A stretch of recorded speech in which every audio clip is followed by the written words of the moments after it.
ரொம்பவே ஹெல்த்தியான walnut recipe தாங்க பார்க்க போகிறோம். வால்நட் லட்டு இது ரொம்பவே ஈஸியாக செஞ்சிடலாம், ரொம்பவே சத்துக்கள் நிறைந்தது. ஸோ வாங்க எப்படி பண்ணுறதுன்னு பார்க்கலாம்.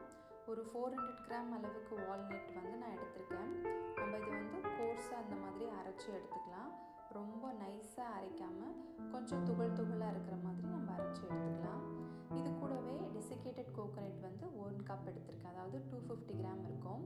ஜஸ்ட் இது ட்ரை கோகோனட் தான். நம்ம ஃப்ரெஷ் கோகோனட்டை கூட ஃப்ரை பண்ணி எடுத்தால் அந்த மாதிரி வந்துடும். ஸோ இப்போ இந்த 2 பொருள் தான் நம்ம சேர்க்க போகிறோம். 1 டேபிள் ஸ்பூன் அளவுக்கு பேனில் நான் கீ போட்டிருக்கேன். இப்போ நம்ம எடுத்து வச்சுருக்க கோகோனட் ஆட் பண்ணிக்கலாம். ஸோ கோகோனட் சேர்த்துட்டு நம்ம லோ டு மீடியம் ஃப்ளேமில் நம்ம ஃப்ரை பண்ணிக்கலாம். இது ஆல்ரெடி ஃப்ரை பண்ண கோகோனட் தான், இருந்தாலும் நம்ம நெய்யில் கொஞ்சம் ஃப்ரை பண்ணும் போது நல்லா வாசமாக இருக்கும். நீங்கள் வீட்லேயே ஃப்ரெஷ்ஷாக துருவின கோகோனட் இருந்ததுன்னா கூட கொஞ்சமாக ஆயில் சேர்த்து நம்ம இந்த மாதிரி லோ டு மீடியம் ஃப்ளேமில் ஃப்ரை பண்ணும்போது ட்ரை கோகோனட் கிடச்சிரும். ஸோ இப்போது நம்ம அரைச்சி வச்சுருக்க வால்நட் பவுடர் ஆட் பண்ணிக்க போகிறோம். ஸோ நான் 1.5 கப் அளவுக்கு வால்நட் எடுத்திருக்கேன், அதுக்கு 1 கப் அளவுக்கு கோகோனட் நான் ஆட் பண்ணியிருக்கேன்.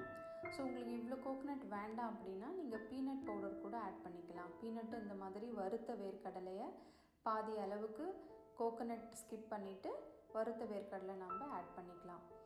ஸோ இந்த மாதிரி சேர்த்து நம்ம நல்லா ஃப்ரை பண்ணிக்கலாம் லோ டு மீடியமில். ஒரு 2 மினிட்ஸ் ஃப்ரை ஆன அப்புறம் நான் ஒரு 1/2 கப் அளவுக்கு ப்ரௌன் சுகர் எடுத்திருக்கேன், சாஃப்டான ப்ரௌன் சுகர். இப்போ உங்களுக்கு நாட்டு சர்க்கரையும் நீங்கள் இதில் சேர்த்துக்கலாம், 1/2 கப் அளவுக்கு. எனக்கு 1/2 கப் ஸ்வீட் போதுன்றதுனால நான் எடுத்திருக்கேன். உங்களுக்கு வேணும்னா கூட கொஞ்சம் சேர்த்துக்கோங்க.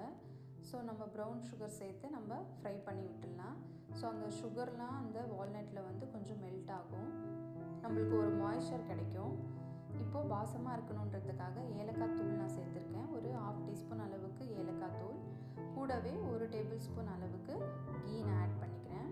ஸோ இந்த பொருள்லாம் சேர்த்து நம்ம அகெயின் ஒரு 2 மினிட்ஸ்க்கு நல்ல லோ டு மீடியம் ஃப்ளேமில் வச்சு நம்ம ஃப்ரை பண்ணலாம். ஸோ அந்த கீ நல்லா மெல்ட் ஆகட்டும்.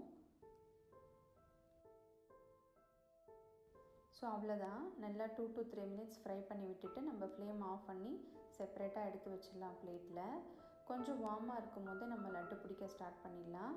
ஆறிடுச்சுன்னா நம்மளுக்கு உதிர்ந்து போயிடும், நம்மளுக்கு பிடிக்க வராது.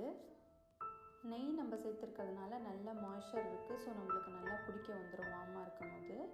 ஸோ நான் அந்த மாதிரி எல்லாத்தையும் உருட்டி வச்சுட்டு கோகோனட் நான் கொஞ்சமாக எடுத்து அதில் லைட்டாக டிப் பண்ணிவிட்டு நான் தனியாக எடுத்து வச்சுக்கிறேன். உங்களுக்கு கோகோனட் வேண்டாம் அப்படின்னா நீங்கள் ஸ்கிப் பண்ணிடலாம். நம்ம நல்லா ஒரு ஏர்டைட் கண்டெய்னரில் வச்சு 1 வீக் யூஸ் பண்ணலாம், நல்லாயிருக்கும்.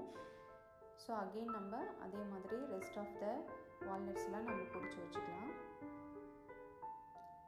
ஸோ சின்ன பசங்களுக்கு வால்நட் ஒரு நல்ல பிரெயின் பூஸ்டராக இருக்கும். அவங்க விளையாடிட்டு வந்தாங்கன்னா 2 லட்டு கொடுத்து சாப்பிட வைக்கலாம், ரொம்ப அருமையாக இருக்கும்.